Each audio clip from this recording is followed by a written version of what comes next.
Hello there, Sir from 17 once again. This is more of my E3 analysis. This time it's going to be Final Fantasy 15. This was the game that was shown at Microsoft's press conference, and unfortunately the guy playing seemed to crack under the pressure of the stage and everything and the occasion, and he had a little difficulty with this boss, which was unfortunate because once again I don't think it showed the game off in the best light, and I'm actually quite excited for this game. 15 is nothing like the Final Fantasy I would make, and it's nothing like the Final Fantasies that I love, but it's different, and it's going in new places, and it's changing things that could end up being for the better, and really, really enjoyable. And then you combine the fact that Square Enix are putting a lot of push on this to get back that mantle of RPG masters, and there's a lot of production values here. So this particular sequence that you're watching, the main character, I think his name is Noctis, he's gone into this scenario where you have to prove yourself to the summon, because of course this is something that you're familiar with if you've played a Final Fantasy before. To get these incredibly powerful spirits, you have to prove that you're worthy of them. And this particular one is a fight against this giant guy, I think he's called Titan. And the sequence here is very impressive technologically, but I think it's a little boring for an E3 presentation. Because what they're showing is the kind of scale that everybody's already used to because of things like God of War. To do a demo like this, I think you have to show something really unique and different, and I actually think that it hurt the presentation having you just take on this big, generic Atlas-type character. And the combat revolves around waiting for this dude to swing, the same animation almost every time, and then doing a dodge to get around it so you can get a parry opportunity. Once you do this parry on these blocks, if you do them correctly and you time it well, you can then get onto his arm and start attacking him. And the boss fight is kind of linear in a lot of ways. It just seems to be a sequence of well-timed blocks to then get an opportunity to fight back. And I don't think that translates well in a demo, personally. And I've seen gameplay of this game that looked way more impressive than this. This is kind of spectacle over substance.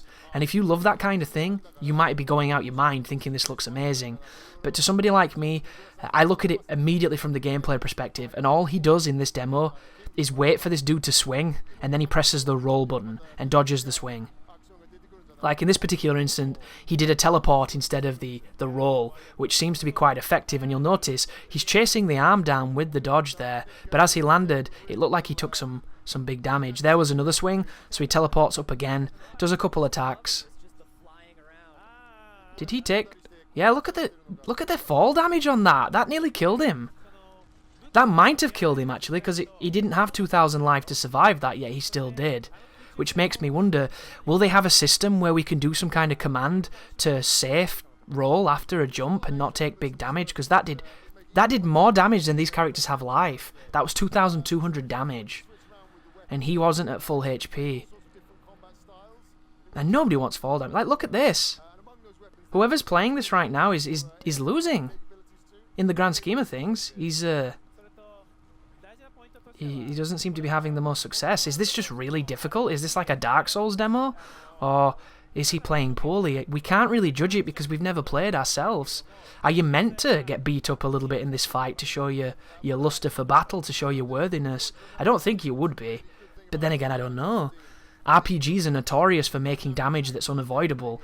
I hope everything in this game can be dodged, because with the look at the combat moving towards a more active encounter, if you can dodge everything by using great timing, this game could be wonderfully replayable and really fun from a gameplay perspective. Like, he seems to be really going after that hand with the teleports. It seems to be the better strategy here. And then these weird, like, rockets turn up, and his buddy starts setting them up. He does the warp strike. He starts doing some hits. I wonder if you can jump cancel this, because there seems to be a lot of cancelling happening here, and I'm not entirely sure if it's just doing it automatically, or if this is some kind of button technique. Because he seems to do a few hits and then... Is that it? Is he won? No, he's still trying to destroy the arm. But I'm curious to see what people think about this particular sequence. Did you think it was fitting of what it needed to be? Interesting! He blocked that without having to watch it, which is a good thing, because it means that it'll have to have good sound to tell you when it's coming. Oh, look at that! Lock onto his arm and use Blizzara to destroy it.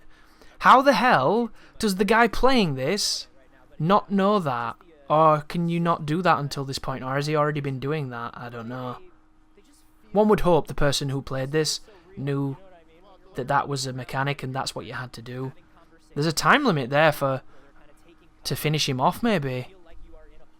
Did you see him do any Blizzaras? I don't think I did. Maybe this is some random dude playing it on the floor. Lock onto the arm and destroy it with Blizzara. Does he have to do this? Whoa, he swapped character! Now he's playing as the big brute guy with the big sword. Or maybe he's not. I'm not too sure. I wonder if they're doing this demo to intentionally drag this out so they can show more gameplay. Oh, here we go. Strategy, for some reason. Do you have to swap to the dude who does magic to hit this? Or does Noctis have spells too? So you freeze it, and then does this guy... They throw their weird blitzball, pokeball things. And this turns into smoke. There's a lot of effects happening here. This is kind of crazy. So there goes one hand. Is that it? Have we won? Or do we have to take out the other arm? That was it. So you just had to stun him and then do that Blizzara spell. And then you get your experience. That looks like you can do that probably way cleaner and way faster if you're not, displaying the game. But that was Final Fantasy 15. A game that I'm rather excited for, but I'm not getting my hopes up too high because I've been bitten before with the series that I once loved so deeply. But what did you think, guys? Are you excited for it? Did you think it looked like shit? Please let me know. And thank you for watching. You take care now.